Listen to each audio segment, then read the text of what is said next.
Hola a todos. ¿Los de casa me oís bien? ¿Me veis bien? Sí. Vale, muy bien, gracias. Jesús, Jorge García, gracias. Jorge Javier, que diga. Gracias, José Luis. Vale, muy bien. Pues vamos a empezar con la clase de hoy, ¿vale? Nuestra segunda clase de la semana. Lo primero de todo, ¿qué hemos hablado el último día? Para repasar muy rápido. Simplemente hemos empezado con el tema 1, ¿vale? Con idea de establecer un poco lo que es la culturilla básica para hablar de sólido y hablar de los conceptos básicos que vamos a manejar durante toda la asignatura. Y en particular, hemos hablado de, a ver esto, presentar, ventana, PowerPoint. Ahí estoy. ¿Vale? Déjame que vea, a ver si consigo hacer esto de un tamaño que vea el chat también. Por si alguno tenéis preguntas. Bueno, pues así más o menos lo tenemos, lo veis, ¿no? Los de aquí. Vale, pues dos conceptos lo más importantes del otro día que nos tenemos que traer en la cabeza para el día de hoy son el hecho de que la materia sólida en general está compuesta por átomos, obviamente, pero enlazados y agrupados de una forma periódica y ordenada. A esta colectividad de muchas partículas que son estos átomos le vamos a llamar cristal, y para describir el cristal vamos a necesitar saber un par de cosas, en realidad 3 cosas. La primera, ¿cuál es la simetría, digamos a nivel abstracto, de la disposición? O lo que es lo mismo, lo que llamamos otro día la red. Pensamos que nuestro cristal es un sistema de partículas dispuestas de una forma ordenada. Bueno, pues cada uno de esos puntos, vectores posición, donde se pone cada partícula, por ejemplo, un átomo, de manera periódica en el espacio, le asignamos un nodo, digamos, virtual o, si queréis, abstracto, le llamamos nodo de la red, y entonces nuestro cristal se puede definir como una serie de partículas reales, llámese átomos o parejas de átomos, o moléculas, o lo que queráis, dispuestos de forma ordenada en los nodos de una red. Entonces, necesitamos saber la simetría de la red. Segundo, qué preciso conjunto de átomos o molécula o lo que tenga yo pongo en cada punto de la red para constituir mi cristal infinito. Y por último, aunque esto en principio, bueno, esto va a ser importante para algunas cosas, pero en este momento no es lo más importante para nosotros, qué forma tiene el cristal, de forma que nuestro cristal finito se constituye como una convolución de esos 3 factores. La red, que me da la simetría de mi enlazamiento a largo alcance, la base, que es el elemento o molécula o elementos atómicos que se repiten en cada nodo de esa red, y por último la forma externa. Y hablamos también del concepto de que para definir o al menos describir estas redes necesitábamos definir unos vectores unitarios, de forma que cada nodo de la red se podía construir como una superposición entera de combinaciones lineales de estos vectores unitarios. Los vectores unitarios para cada red no eran únicos, los puedo elegir los que sean convenientes, y definen lo que llamamos una celda unidad, que es como el bloquecito que al final de la película, si lo que repito, no cada nodo, pues me constituye el cristal. Las celdas unidades más pequeñas posibles, que son aquellas que ocupaban una superficie en 2 dimensiones o un volumen en 3 que incluía un solo nodo, es lo que llamamos celdas primitivas. Pero a veces es interesante utilizar celdas más grandes que las primitivas porque visualmente se ve mejor la simetría del cristal. Esto lo vamos a ver, ¿vale? Entonces, el concepto de ordenamiento, traslación, simetría es tan importante en sólido que casi todas las propiedades físicas de los materiales se pueden describir en conexión a precisamente la simetría de traslación, por ejemplo. ¿De acuerdo? Y hasta los objetos más complicados en un sólido se van a poder escribir de alguna forma en conexión a precisamente esa simetría que está en las tripas del sistema. Por ejemplo, puestos a imaginarnos un objeto complicado, vamos a pensar en las nubes electrónicas de un átomo. Vosotros en cuántica habéis resuelto ya el átomo de hidrógeno, ¿verdad? Que tiene un electrón en una cáscara esférica. en cuanto habéis ido al átomo de helio, a que ya no había solución analítica y solo pone un electrón más. O sea, la solución analítica de los orbitales atómicos no existe nada más que para el más fácil del mundo. El hidrógeno, lo demás hacemos aproximaciones o métodos variacionales, perturbaciones, lo que queráis, para más o menos describir esas funciones de probabilidad que describen la localización espacial de donde supuestamente están los electrones de cada orbital. Pues ahora agarrar un átomo de esos con todas sus nubes electrónicas tan, o sea, que no sabemos ni escribirlas en primer lugar, imagínense, y las ponemos de forma ordenada, porque pongo un átomo, otro, hasta 10 a la 23 átomos o más, números de Avogadro para constituir un material finito, y encima algunos de esos electrones los enlazo unos con otros, los orbitales los mezclo y creo unas cosas intermedias de átomos que además ya me añaden complicación a mi distribución periódica. Muy bien, escriban la densidad de carga electrónica de eso. Y claro, pues ya alucinas en colores. ¿Cómo describimos lo que yo habría llamado en electromagnetismo la ρ, la función que me describe la cantidad de carga por unidad de volumen, pero simplemente pensando en densidades de carga electrónica? Ahora vamos a olvidarnos de los átomos, o sea, de los núcleos atómicos por un momento. ¿De acuerdo? Bueno, pues obviamente es un ejercicio complicado, pero por lo menos a nivel cualitativo lo vamos a poder escribir teniendo en cuenta la simetría del propio enlace y del sólido. ¿A qué me refiero? ¿Cómo podemos escribir la densidad de carga electrónica en un cristal? Pues fijaros, imagínense en primer lugar que tenemos simplemente un átomo. Llámese el átomo alfa, ¿vale? Y dentro del átomo alfa, pues yo tengo un número de electrones, J electrones, N electrones, los que queráis. De forma que para el electrón J, que está describiendo alguna trayectoria, aquí la he puesto circular, pero podría tener la forma que le toque dentro del orbital con la forma más rara que queráis, ¿de acuerdo? Pues podemos asignarle un vector posición, midiéndolo desde el origen del átomo, que sería el núcleo, en el centro, R'', por decir algo, y obviamente la densidad de carga electrónica asociada con este electrón J de mi átomo alfa la voy a poder escribir, al menos en teoría, como la amplitud al cuadrado de su función de onda, ¿verdad? Como hacemos siempre en cuántica, ¿vale? Y para cada uno de los electrones del átomo, el 1, el 2, el 3, el 4, el 5, el J, el J más el N, voy a tener una densidad ρ sub J que va a depender de R' si tomo el origen en el centro. Bueno, eso es la densidad de carga electrónica asociada al electrón J, ¿vale? Pero ¿y ahora qué pasa si mi átomo alfa está dentro de un cristal? Y por supuesto tengo el átomo alfa, el beta, tengo muchísimos más alrededor. ¿Cómo escribimos ahora la densidad de carga? Pues bien, lo primero de todo, para el átomo completo alfa, la densidad de carga total, que va a depender del vector R, o sea, la puedo describir como en función del vector R'', porque para el átomo completo puedo todavía tomar el origen de coordenadas en el núcleo, que es lo más fácil, ¿vale? Lo que voy a hacer es sumar las densidades de carga de cada electrón, donde J va desde 1 hasta Z, el número atómico. Si tengo Z mayúscula electrones en el átomo alfa, pues la superposición de todas esas, cada una de las cuales es el cuadrado de la función de onda del electrón de turno, ¿de acuerdo? Me da la densidad total, al menos en teoría. Bueno, pues lo dicho, ahora voy a tener un número de átomos, el 1, el 2, el 3, el 4, el alfa.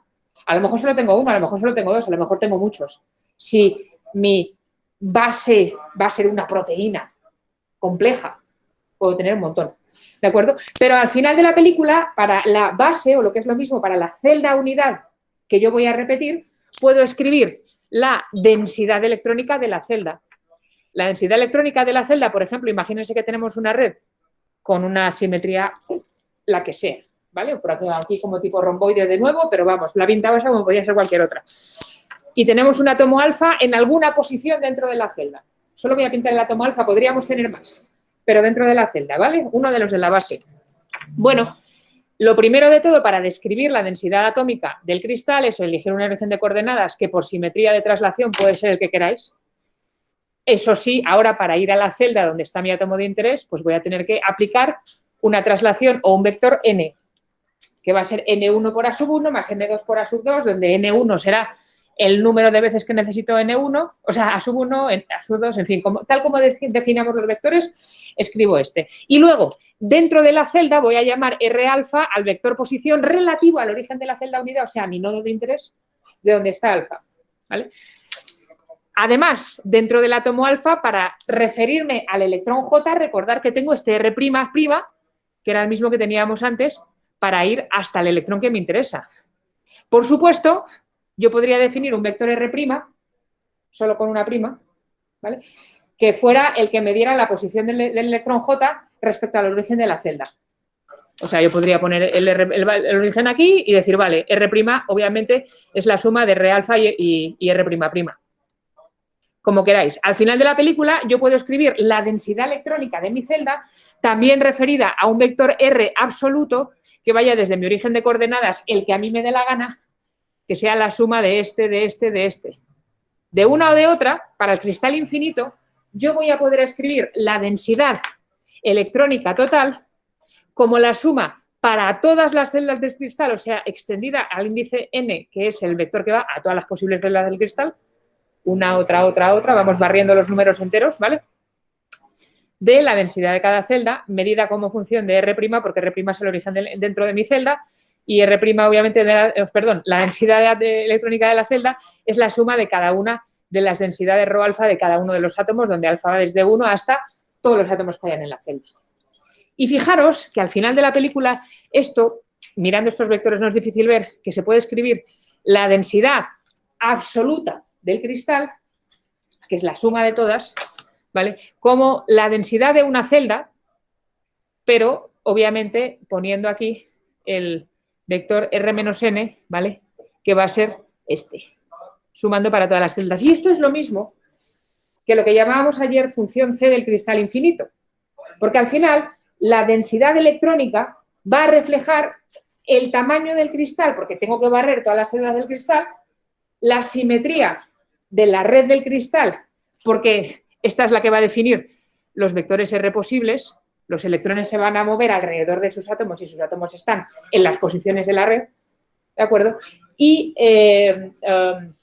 lo voy a sumar para todo el volumen de mi cristal. Esto es un ejercicio simplemente teórico, pero lo que es importante que os quede es que tanto, porque esto lo volveremos a ver cuando hablemos de electrones, tanto la función típica del cristal que hablábamos el otro día de convolucionar red, base y forma, ¿vale?, como la densidad electrónica que acompaña a cada uno de los núcleos atómicos dentro de mi cristal, obviamente, son periódicas y tienen el mismo periodo de la red. Y esto es lo importante que os quedéis.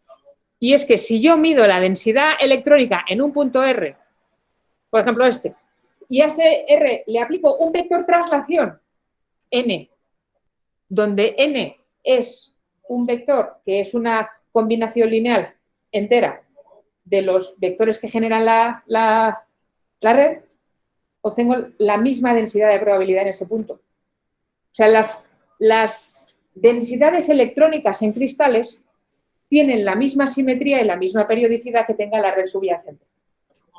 Y esto va a ser importantísimo cuando hablemos de las propiedades electrónicas, porque va a dar lugar a las bandas de energía posibles y permitidas dentro de un cristal. Con eso dicho, las densidades electrónicas analíticas que no sabemos comprobar pueden ser complicadísimas, porque cada uno de los orbitales posibles en un átomo, ya sean los S, los P, los D, los F, y no solamente subiendo el número atómico, pero, o sea, lo que llamaríais L, pero también subiendo a la vez N, los de la primera fila, los de la segunda, los de la tercera, los de la cuarta, los de la quinta, los de la sexta, las densidades electrónicas típicas de cada tipo de orbital atómico se van complicando un montón. Entonces, imaginaros un átomo, por ejemplo, uno que esté en la tabla periódica, pues en este punto mismo, que tiene todos estos orbitales que están por debajo llenos y el orbital, digamos, de valencia, pues tiene una pinta rarísima. O sea, al final, la forma de la densidad electrónica de un átomo puede ser complicadísima porque es una convolución de muchísimas cosas. Y encima le ponemos un sólido. O sea, un ordenamiento, un enlazamiento a muy largo alcance. ¿Qué es lo que tenemos? Un objeto que va a ser complicado. Por eso hablamos ahora de la física del estado sólido y nos vamos a tirar un cuatrimestre intentando hacer aproximaciones sencillas para entender las propiedades de esta colectividad de mogollón de partículas, mogollón de interactuantes entre ellas, ¿vale? pero queremos llegar a cosas que de hecho podemos manipular y entender. Dime. Tú eras Diego, ¿no? Venga. ¿Por qué podríamos afirmar que la densidad electrónica del cristal era igual a la función que habíamos definido ayer, la de la convolución? A ver, igual, tiene razón Diego, igual hay que tomarlo un poquito entre comillas, o sea, igual no es porque le faltan los núcleos, pero refleja la misma simetría, porque al final de la película, si nos vamos a nuestra función del cristal, me da igual la infinita que la finita convolucionando con la forma, dentro de cada uno de esos objetos que se repite va a estar esta densidad electrónica. ¿Vale? Entonces, cuando al final consigo la función del cristal, ya sea el infinito o el infinito, que es una convolución de red y base, los electrones, porque están en los átomos, que es lo que se repite, llevan la misma simetría. ¿Vale? Eso es un poco la idea realmente que quería simplemente mostraros con este ejemplo, que no es nada más que cualitativo, porque al final no hemos calculado nada interesante, es que al final la densidad electrónica dentro de un cristal infinito lleva la misma simetría que la función del cristal. Lo cual, la verdad es que si os lo hubiera dicho de entrada sin hacer tanto cálculo, también me lo habríais creído, ¿a que sí? Porque la función del cristal está hecha de átomos, ¿verdad? Isabel, que me miras así con cara, no. ¿Tac? ¿Preguntas? ¿No? Bien. ¿Vale? Bueno, por lo que os decía, que el sólido ahora nos vamos a dedicar a intentar encontrar métodos para simplificar nuestra vida y entender las propiedades físicas de estos sistemas. Y esto es una cosa que ya os digo desde entrada y lo vamos a hacer durante todo el cuatrimestre. Como os podéis imaginar, si no sabemos solucionar el átomo de helio, no vamos a saber solucionar un cristal infinito. O finito, me da igual, pero con números de Avogadro y números de Avogadro de átomos, obviamente no vamos a saber encontrar soluciones analíticas para la mayoría de las propiedades, ni falta que nos van a hacer.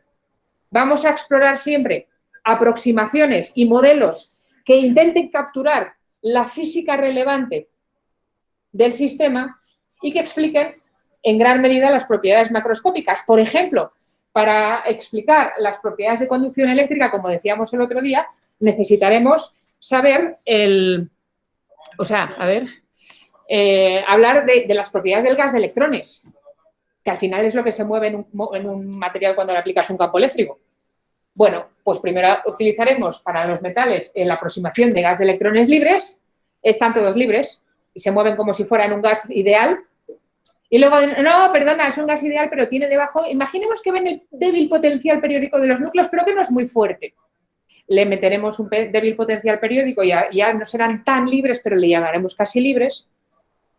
Y esto nos valdrá para, de hecho, explicar bastante bien las propiedades de conducción de los metales, o sea, los electrones del mar de conducción. Pero luego también tenemos los electrones dentro, los que están en los enlaces o en un cristal, a lo mejor con enlace covalente, con electrones más localizados especialmente. Y tendremos que meterla, a lo mejor, la aproximación de fuerte ligadura para también entender las propiedades que dependen de esos. Ninguna de estos modelos es exacto, pero van capturando cada vez más y más y más y más de la física relevante y según el subsistema que queramos estudiar, pues utilizaremos unas aproximaciones que más o menos funcionarán. Nunca serán analíticamente exactas, pero ni falta que nos van a hacer para la mayoría de las cosas. ¿Vale? Y esto es un poco el objetivo, de nuevo, y vuelvo otra vez a la transparencia número 1 del otro día, poco menos, el objetivo de nuestra asignatura. ¿Vale? Bueno, pues nada, un poco con eso dicho, vamos a seguir con el tema 1 y lo que vamos a hacer hoy con el resto de la clase es estudiar un poquito más de nomenclatura. Lo siento, la clase de hoy va a ser aburridísima, pero hay que pasarla. ¿Vale? Al final, para que os quedéis un poco con las ideas. Muchas de las cosas que vamos a hablar hoy, igual no vais a necesitar casi nunca, pero de vez en cuando va a salir en un libro y por lo menos que sepáis lo que es. ¿De acuerdo? Ya os iré diciendo las que son de verdad importantes para recordar, pero las demás también hay que saberlas. Por lo menos saber dónde hay que mirarlas el día que os salgan, aunque no os acordemos. Que digan lo que digan, el saber sí que ocupa lugar. No hay que sabérselo todo, pero hay que saber dónde mirarlo todo, eso sí, en qué libro viene, ¿vale? Entonces, hablemos un momento, definir simplemente lo que es un monocristal, un policristal e incluso un amorfo, ¿vale? Lo que hablábamos el otro día, y lo que os podéis imaginar sin que os lo diga yo, porque este es sentido común, es que los cristales en la naturaleza, o sea, los materiales sólidos, que son casi todos los sólidos que tenemos a nuestro alrededor, salvo cosas como decíamos los vidrios, por ejemplo, que son amorfos desordenados, todos tienen cierto grado de orden dentro. Y de hecho, la mayoría de ellos tienen muchísimo más orden del que parece cuando nos fijamos en la estructura atómica, por lo mismo que hemos dicho, la naturaleza del enlace, que viene determinada por los orbitales que tenga cada átomo, ¿vale? Entonces, en cristales hay orden, pero siempre existe y puede existir cierto grado de desorden, lo que llamamos defectos. Yo puedo tener una cadena infinita de átomos de carbono o incluso un sistema bidimensional de átomos de carbono enlazados con una estructura como de panal de abeja, que es lo que se llama grafeno, y en algún sitio igual me falta uno. O hemos quitado un carbono y se ha colado un silicio. El material final sigue teniendo propiedades parecidas a las del grafeno. Y de hecho las vamos a poder entender con un modelo de grafeno mayormente. Pero hay defectos y pequeñas impurezas siempre. Pero bueno, dentro de cierto grado le llamaremos igualmente cristal y lo clasificaremos dentro de nuestros esquemas ordenados.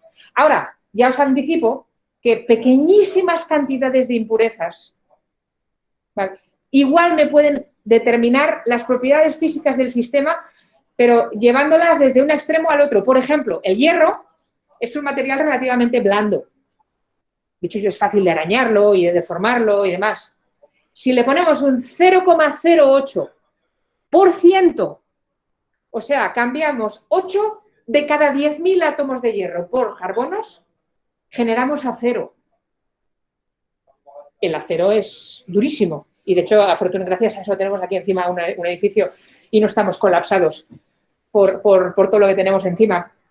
¿De acuerdo? Fijaros, estamos hablando de un 8 y cambia las propiedades mecánicas del sistema desde una cosa relativamente blanda a una cosa durísima. Y tenemos toda nuestra tecnología y nuestra construcción y nuestras presas y nuestras carreteras, nuestros puentes, todo. Otro ejemplo. La mayoría de los cristales iónicos sabéis que son aislantes. Por la propia naturaleza del enlace iónico tenemos, por ejemplo, un cristal de cloruro sódico donde tenemos un cloro que chupa un electrón S del sodio, los dos se quedan con 8 electrones en la última capa, qué bien, pero uno positivo y uno negativo, nos quedamos juntos, estamos enlazados, pero nuestros electrones están todos metidos en orbitales bien localizados, incluso el que nos hemos traspasado. Los cristales iónicos que se forman así habitualmente son aislantes. ¿Aislantes por qué? Porque no hay electrones libres. Y cuando aplico un campo eléctrico externo, no hay nada que se mueva. Tenemos un dieléctrico perfecto. Bueno, pues a un cristal iónico como el titanato de estroncio, que es transparente, aislante, tiene además un gap de casi 4 electronvoltios, o sea, enorme, la banda de energía prohibida, le quitamos un átomo de oxígeno cada 10.000 y se hace metálico. Fijaros. Estoy poniendo justo suficientes electrones en la banda de conducción de ese metal que la cosa ya empieza a conducir. Vale que no es tan metálico como el cobre, que duda cabe, va a tener una resistividad peor, pues sí, pero conduce. Y estamos hablando de 1 cada 10.000. Entonces, las impurezas son importantísimas y los defectos también. Y hablaremos de ellos en el momento oportuno. Pero con eso dicho, al sistema, que le falta un átomo de cada 10.000, podemos pensar que está ordenado igualmente. Y le vamos a llamar, de hecho, monocristal. Definiremos monocristal como un sistema o un cristal en el que pueden existir pequeñas desviaciones, pero en general básicamente se mantiene la periodicidad en 3 dimensiones y la simetría de traslación que toque de acuerdo con la forma de enlazarse de las cosas, ¿vale? Las propiedades físicas de los monocristales veremos en su momento que suelen ser o pueden ser anisotrópicas porque las direcciones del espacio están muy bien diferenciadas unas de otras.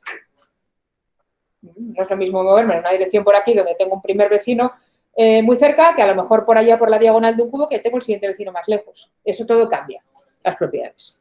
¿Vale? Luego tenemos lo que se llaman policristales, que son sistemas un pelín más desordenados, pero que consisten en como una agregación de granos, cada uno de los cuales es monocristalino, como una cosa como esto que está aquí, un poquito más desordenado, ¿vale? Es un sistema cristalino formado por microcristales pegados. Dentro de los microcristales tengo ordenamiento monocristalino, pero obviamente luego entre ellos hay algunas fronteras que de hecho se suelen llamar fronteras de grano, obviamente, donde el ordenamiento, por ejemplo, por aquí, no es el mismo que el que hay por aquí. Las distancias entre átomos no son las mismas, aquello está un poco más desordenado, un poco más caótico, pero bueno, mayormente el sistema sigue siendo cristalino. Y os podéis imaginar que las propiedades físicas de los policristales, al menos las macroscópicas, suelen ser un pelín más isótropas que los monocristales, porque como al final tengo granos monocristalinos, pero orientados en diferentes direcciones, pues en promedio aquello empieza a ser un poco más isótropo. Y lo último, obviamente, que tenemos son los amorfos, como hablábamos de los vidrios y de los líquidos subenfriados, donde el ordenamiento a larga distancia no existe. Los amorfos suelen tener propiedades físicas bastante isótropas porque no hay ninguna dirección prioritaria, todas son caóticas. Entonces, a mí me da igual mirar para arriba que mirar para adelante, que mirar para la derecha, porque, anda, esta es la derecha, he acertado. Nunca me había pasado. Bueno, que lo que veo es lo mismo, que es desorden puro y duro, ¿vale? Bueno, son simplemente definiciones, de nuevo, para que hablemos de las cosas. Nosotros mayormente nos vamos a dedicar a las propiedades de los monocristales, que bastante vamos a tener con eso. Bueno, pues vamos a seguir hablando del siguiente epígrafe, un poquito más de simetría cristalina. Y de nuevo, es todo lenguaje y nomenclatura. Vamos a seguir un poquito aumentando nuestra cultura y nuestros términos, ¿vale? Las redes, como ya hemos dicho, y si no lo he dicho ya suficiente número de veces, lo digo una vez más, y si no, os lo imaginaríais porque es de sentido común, se pueden describir siempre mediante un conjunto de elementos de simetría. Por ejemplo, traslaciones de longitud igual a sub 1. Yo me traslado una longitud igual a un vector unidad y me encuentro en otro nodo que es igual que el de antes, el que yo venía. O me traslado 5 veces a sub 1 y 3/4 partes de lo mismo. Entonces, es lo que se llama un elemento de simetrías. Cualquier tipo de transformación que yo le aplico al sólido y me encuentro lo mismo. Veo lo mismo al principio que al final. ¿De acuerdo? Entonces, toda red se puede definir mediante un conjunto de elementos de simetría. ¿Cuáles son los más habituales? Bueno, primero, definamos lo que es un plano de simetría. ¡Oh, sorpresa, sorpresa! Un plano de simetría es una operación que consiste en aplicar una reflexión especular. Y si al aplicar la reflexión especular me encuentro con la misma red de la que vengo, eso es un elemento de simetría de mi sistema. Por ejemplo, los 9 planos de simetría que hay en un cubo. Si yo tengo un cubo cúbico, ¿de acuerdo? Esto tiene 9 planos de simetría.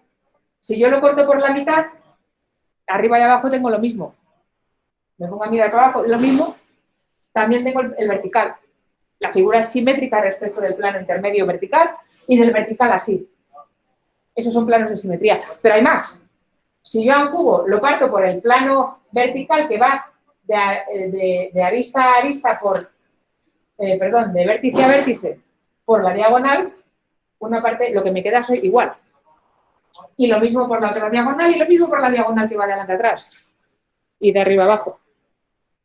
Eso es otro plano de simetría, ¿vale? O sea, esta definición de plano de simetría no tiene ningún elemento ni ningún pero que no conozcáis ya de vuestra vida desde el cole, ¿vale? ¿Más planos de simetría en un cubo? Pues los mismos de la diagonal, pero ya no es los verticales, pero el que va de así, o el que va así, o el que va así. Esos son los 9 planos de simetría de un cubo. Bueno, en cristalografía, la notación que se utiliza y ahora vamos a ver ejemplos de cómo se utiliza esto, para hablar de los planos de simetría, de reflexión especular pura y dura, es la letra M. No sé por qué, pero bueno. Más elementos de simetría que podemos encontrar, lo que se llaman ejes de rotación.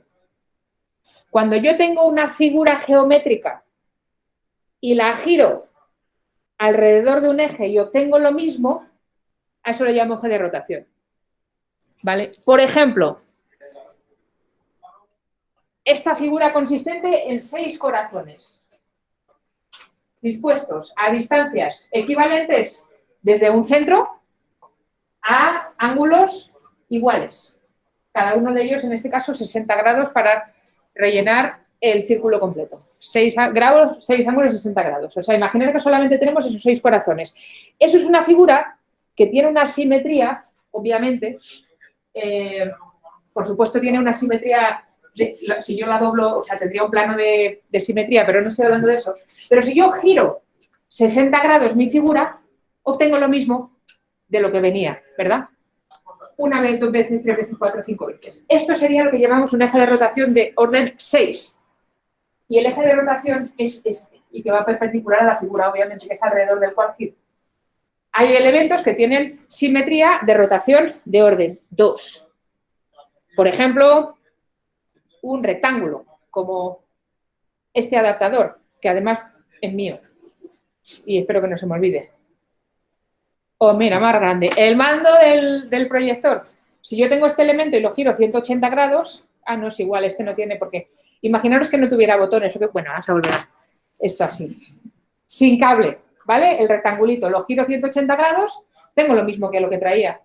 Otros 180 grados y vuelvo. Eso sería un eje de rotación de orden 2. Si esto no fuera rectangular, pero fuera cuadrado, si lo giro 90 grados tengo lo mismo, si 90 grados tengo lo mismo, un cuadrado obviamente tiene una simetría, o sea, se puede girar 4 veces alrededor, o sea, 90, 90, 90 y 90, alrededor del eje perpendicular al cuadrado y obtengo lo mismo. Esto es lo que se llama un eje de rotación, ¿vale? El eje de rotación siempre es perpendicular al plano porque es alrededor del cuargiro. Y en la naturaleza existen distintos órdenes posibles. Hay cuerpos que tienen, bueno, el eje de rotación trivial es el de orden 1. Si todo lo que giremos 360 grados vuelve a ser en sí mismo. ¿De acuerdo? Bueno, a las personas no, porque a veces nos mareamos y ya no somos las mismas. Pero vamos, en general, hablamos de cosas inorgánicas, ¿vale? Eso es trivial, pero bueno, existe. Vamos a decir que es viable en la naturaleza. Pero hay cosas que tienen simetría de orden 2, la podemos rotar pues como un rectángulo 2 veces y obtener siempre la misma figura, orden 3, orden 4, orden 6, como esto.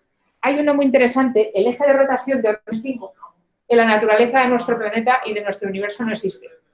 No existen cristales que tengan simetría tal que si lo roto 5 veces o un quinto de vuelta, vaya obteniendo lo mismo. O sea, un pentágono no me sirve como celda unidad. A ver quién intenta. Si alguno viene mañana y me trae un plano lleno, o sea, encuentra una forma de rellenar con pentágonos el plano y que todo el espacio esté lleno por todas cosas equivalentes, le apruebo ya la asignatura. ¿Vale? Pero bueno, ya os digo yo que no estáis aprobados todavía ninguno. Pero bueno, oye, si alguno lo consigue, fantástico. Y además le damos crédito y lo publicamos en todas las redes sociales del mundo y en las redes científicas. Pero no es posible rellenar, por ejemplo, en 2 dimensiones un plano simplemente apilando pentágonos. Siempre te sobra un cachito o te falta un cachito por llenar. La simetría de orden 5 en la naturaleza no existe. No existen los ejes de rotación de orden 5. La única historia remotamente parecida es que puede dar orden a largo alcance y, por tanto, una cosa que se parece a material es lo que se llaman cuasicristales. Los cuasicristales son, de hecho, materiales bastante interesantes, normalmente cerámicos, pero bueno, puede ser un poco de todo, cuyo descubrimiento le supuso el Nobel de Química, en este caso, a Daniel Sherman, en 2011. Les había descubierto antes que eso, ¿eh? Pero ya sabéis que los Nobeles a veces se dan mucho más tarde después del descubrimiento. La única condición para que te den el Nobel es seguir vivo. O si te mueres ya, no hay Nobel que valga. Pero hay gente que le han dado el Nobel a lo mejor, pues eso, yo qué sé, 40 años después de su descubrimiento, ¿no?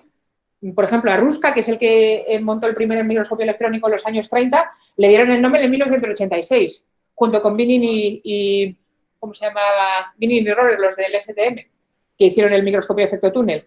Entonces, venga, pues por la microscopía de escala atómica, vale, pues nos damos el Nobel a los 3. Afortunadamente, Ruska seguía vivo en 1986. Le quedaba poco, pero bueno, lo recibió, que es lo importante. Ya te puedes morir a gusto con tu premio Nobel. Vale.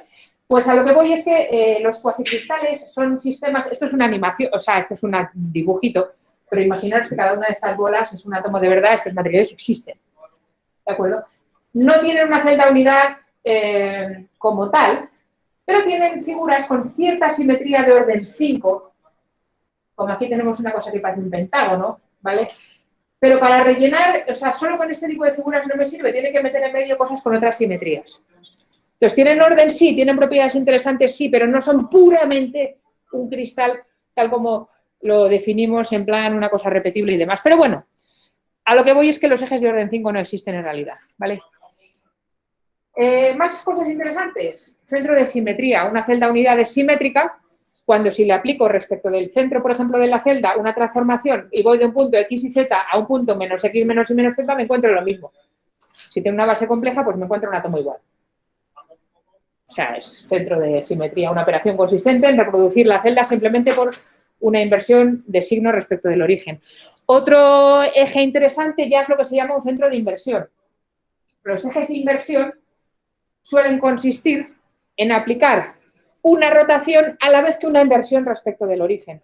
Por ejemplo, si yo tengo mi mano así, este cuerpo tendría simetría de orden 2 si aquí yo pusiera mi mano, la misma mano, hacia abajo, pero mirando de frente. Aquí, en cambio, lo que hemos hecho es tener la mano así y aquí la tengo para abajo, pero al revés. Además de girar 180 grados, le he aplicado al cuerpo una vuelta. Esto es lo que se llaman centros de inversión o ejes de rotación e inversión. ¿Vale? Combinan un giro y una rotación que puede ser de diferentes órdenes según el ángulo que yo gire. 180 grados es orden 2, pero puede ser menos. Se suelen pintar con un numerito, con una barrita encima. ¿Vale? Y los compatibles, de nuevo, con la simetría de los cristales de nuestra naturaleza, pues son los de orden 1, que es el obvio. Orden 2, 3, 4 y 6, pero 5 no hay.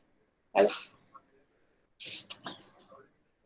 Estas cosas no os las tienes que aprender de memoria, ¿eh? Os estoy contando como una cosa cualitativa por si de vez en cuando nos sale alguna cosa y hablamos de un centro de inversión, pues que sepáis que es un giro y una inversión, pero vamos, no vamos a hacer ni problemas de esto. Pero para los químicos que se preocupan más de estas cosas, esto es todo muy importante y define lo que se llama la cristalografía. Y de hecho la cristalografía tiene dentro muchas matemáticas y mucha física, incluso teoría de grupos, ¿vale? Porque estamos hablando de cosas con unas grandes simetrías que luego de hecho se encuentran en otras ramas de la física que no son materia condensada. ¿Tienes alguna pregunta, Diego? Bueno, una duda, de 5 no existe, pero de más de 6, pues... No que yo sepa tampoco. Está preguntando Diego si hay de orden más de 6. O sea, por ejemplo, de orden 7, ¿podemos rellenar con heptágonos un plano? Yo creo que no se puede. Bueno, vale, el 7 es que es jodido. Es primo. Pero me dices de orden 12. En realidad lo que pasa es que en cristalografía y en sólido intentamos definir siempre las simetrías con el mínimo orden posible. Vale, entonces a lo mejor una cosa que tiene simetría de orden 12, pues la podemos pensar como que es un 6 dos veces. Entonces ya no vamos a hablar de una cosa de orden 24. A lo mejor tienes dos ejes, uno de orden 4 combinado con uno de orden 6. Pues o sea, intentamos no definir 1.000.000 de elementos posibles. Vamos a ver si con los mínimos imprescindibles conseguimos reproducir la simetría de mi sistema y suele pasar. ¿Vale? Bueno, de nuevo, esto es todo culturilla y lenguaje, ¿vale? Y bueno, y de hecho os he contado algunos, pero si os ponéis a mirar el libro de cristalografía vais a encontrar que hay muchos más. No nos van a importar, pero que sepáis que al final son todo operaciones de simetría, de hecho, representables matricialmente, de forma que a un vector R le aplicamos la operación X y me encuentro con lo que sea, y la cuestión es, en cristalografía, si me voy a ese otro punto, ¿veo lo mismo que veía a mi alrededor cuando estaba en el punto de partida? Sí, entonces es un elemento de simetría de mi red. No, ¿veo otra cosa? Entonces no es. Tan fácil como eso, ¿vale? Pero lo dicho, su estudio ya pues se sale un poquito, podemos hacer un curso de cristalografía completo, pero entonces no veríamos nada de lo demás, así que vamos a parar. Pero lo que es interesante que os quedéis un poquito con la idea es que solo existen 32 posibles combinaciones de elementos de simetría de estos que hemos hablado básicos, ¿vale? Que corresponden a cristales reales en nuestro mundo. Y como solo hay 32 posibles combinaciones, pues a eso le llamamos grupo puntual. Cada una de las posibles combinaciones de elementos básicos que dan lugar a un cristal que de hecho existe, le llamamos grupo puntual, y entonces en la naturaleza hay 32 grupos puntuales. ¿Vale? ¿Cómo vamos a, de hecho, describir ahora ya no los elementos de simetría per se, sino lo que hablábamos antes? Yo estoy en una posición de red, aplico una lente y me voy a otra posición de red y lo que veo y lo que dejo de ver. ¿Es lo mismo? No es lo mismo. Para poder definir lo que yo veo a mi alrededor, tengo que poder, de alguna forma, hablar de rectas, direcciones, planos dentro de un cristal. O sea, ir un poquito más allá de lo que es simplemente definir los dos vectores de mi celda unidad o los tres en 3 dimensiones y hablar un poquito más. Vamos a ver cómo nos referimos a posiciones, rectas, planos específicos dentro de un sistema. Por ejemplo, de lo que hablábamos antes, en los planos de simetría de un cubo, yo sé que todos estos son planos de simetría de un cubo, pero cada uno de ellos Tiene que tener un nombre diferente. Este es el que parte el cubo por la mitad paralelo al plano IX, o XY, vale. Este es el que parte el cubo por la mitad, pero es paralelo al vector 1, 1, 0, vale. Pero eso hay una forma más fácil de referirme a ellos. Vamos a ver cómo se hace esto. Voy otra vez hacia adelante, con vuestro permiso. Odio cuando la gente hace esto de pasar las transparencias súper rápido, ¿verdad? Supongamos que tenemos un sistema, por ejemplo, genérico en 3 dimensiones, pudiera ser en 2 o pudiera ser en 1, pero el 3 es el mundo más real, definido por 3 vectores unidad, A1, A2 y A3. Los que sean. Y además sabemos que para una red dada esos ni siquiera son únicos y puedo coger otros. Me da igual, estamos hablando de cosas genéricas. Pero voy a elegir algún tipo de sistema de referencia para mi sistema de interés cristalino, el que me den, ¿vale?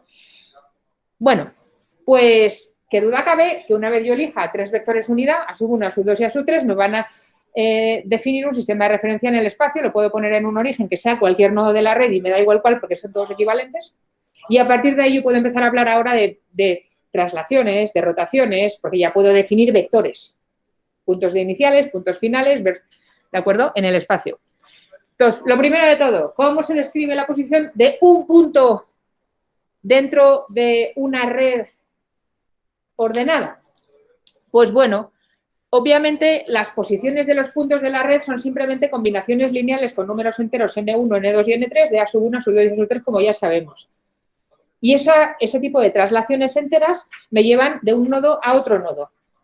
Pero, ¿qué sucede si, además de interesarme simplemente por la red, me interesa un sistema con una base complicada? ¿Cómo me refiero a los diferentes átomos que hay dentro de mi base?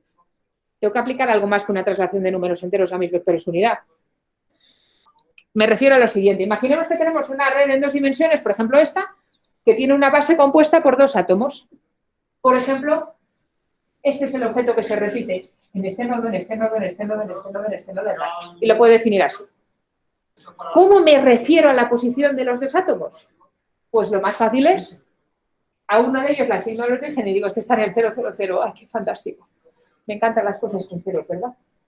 Pero ya, ahora tengo que hablar del otro. El otro lo voy a referir a la posición de mi origen y también tengo que referirlo a la posición de los vectores unidad. En 2 dimensiones, imaginaros que cojo que este es A1 y este es A2. Bueno, pues sí.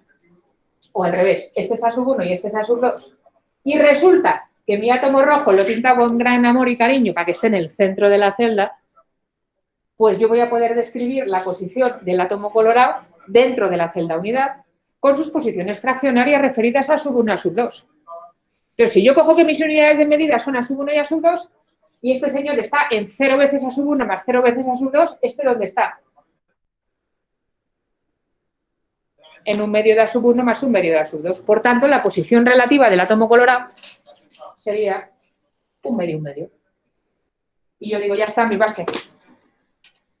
Un átomo en 0, 0 y el otro 1 medio, 1 medio. Tan fácil como eso. Por supuesto, si estuviéramos hablando de bases complejas en 3 dimensiones, pues a cada átomo le asignaríamos la posición fraccionaria dentro de la celda. Quiere decir, pensando en unidades de A1, A2 y A3. ¿Vale? Entonces, simplemente utilizamos las posiciones fraccionarias. Y todo el mundo ya sabe que para pintar o escribir el vector posición R del cuadrado colorado sería 1 medio de A1 más 1 medio de A2. Y ya está. ¿Vale? María. Siempre vamos a dar las coordenadas de las bases en unidades fraccionarias referidas al sistema de referencia determinado por mis vectores de la base. Y, por supuesto, si los vectores de la base no son únicos, como no lo son, puedo coger otros, las coordenadas fraccionarias cambiarían.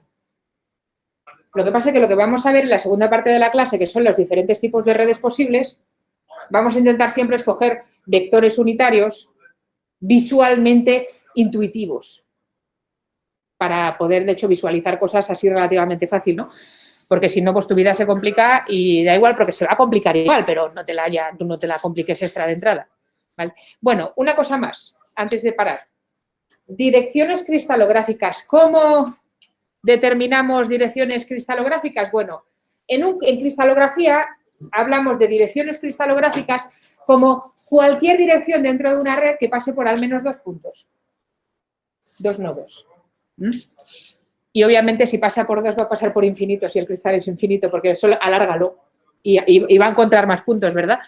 Por ejemplo, en 2 dimensiones, como esta red que he pintado aquí, la de siempre, pues si tenemos un vector a sub 1 y a sub 2, como los que estamos eligiendo, yo puedo, esto es una dirección cristalográfica, ¿vale? Qué duda cabe, la que va por la diagonal de mi romboide. Esta es otra, que pasa por este punto, y si yo pinto mi red para siempre, va a pasar obviamente por más. Esta es otra. Esta misma sería otra, la que queráis.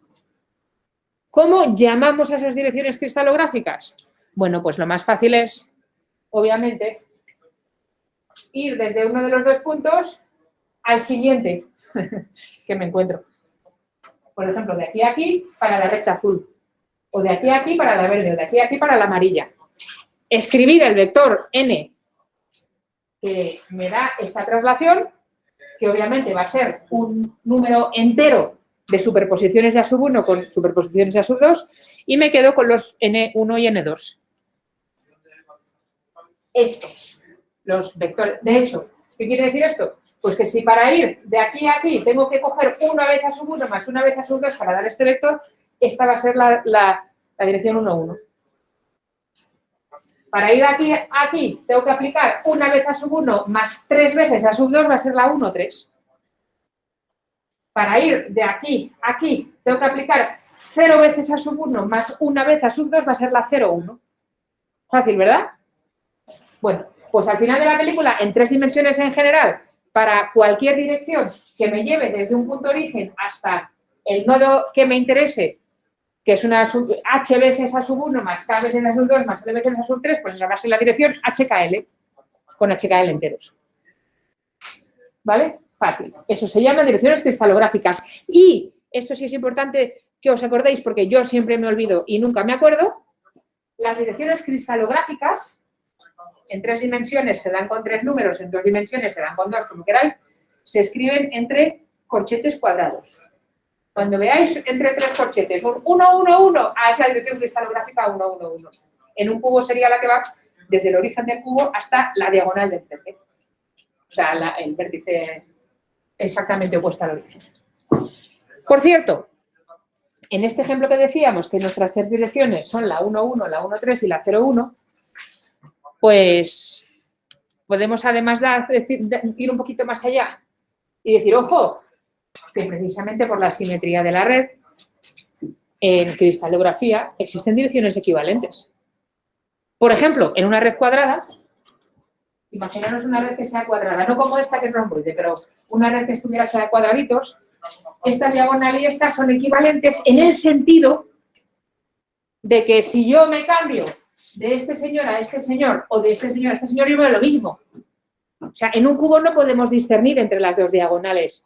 Si yo solo viera nodos cúbicos alrededor hasta siempre, no sabrían qué diagonal estoy, porque son idénticamente iguales. ¿Vale? Eso quiere decir que si yo pongo aquí mi origen, esta recta que sería la 1, 1, es equivalente a esta que sería la 1 menos 1. Que es la misma recta que si yo fijo el 0 aquí, pero voy al nodito que estuviera por aquí. ¿Vale? La 1, 1 y la 1 menos 1 en un cúbico son equivalentes. Obviamente en el romboide no, porque esta diagonal y esta no van a ser equivalentes cristalográficamente hablando. Para empezar, esta distancia es más larga que esta. No es lo mismo. Pero en una red con forma de cubo, sí. Bueno, pues en todas las redes siempre podemos encontrar familias de direcciones que son cristalográficamente equivalentes. En otras palabras, indistinguibles, desde el punto de vista al menos de la simetría de la red, por lo menos cuando miro los nodos de la red. Vamos a utilizar la notación de corchetes cuadrados para direcciones concretas, y en este caso la 1, 1 no sería lo mismo que la 1 menos 1. Por cierto, en cristalografía los signos menos se llaman con una barrita encima, no se pone el menos delante, ¿vale? Sino que se le pone encima al numerito, esa sería la 1 menos 1. Bueno, pues técnicamente en un cubo la diagonal 1, 1 y la 1 menos 1 no son la misma, pero como son cristalográficamente equivalentes, hablaremos de la familia de direcciones 1, 1 y la pondremos entre de estos, ¿cómo se llama esto en español? Los triangulitos estos de mayor y menor, corchetes, no, no son corchetes, corchetes triangulares. Vale, yo tampoco lo sé. ¿Menor que mayor que? Sí, también. Bueno, el caso, Cuando veamos estas entrecorchetes triangulares de estos, estamos hablando del conjunto de direcciones equivalentes a lo que ponga dentro, la 1, 0, 0. O por ejemplo, la 1, 0 sería esta y esta sería la 0, 1. No son la misma, pero serían la misma familia 1, 0, con corchetes triangulares. ¿Vale? Vale, vamos a parar aquí 5 minutillos y luego seguimos hablando. Lo siguiente que vamos a hablar es de planos. Y con eso ya vamos a dejar de hablar de cosas de cómo referirnos a nuestra red cristalina, ¿vale? Antes de parar...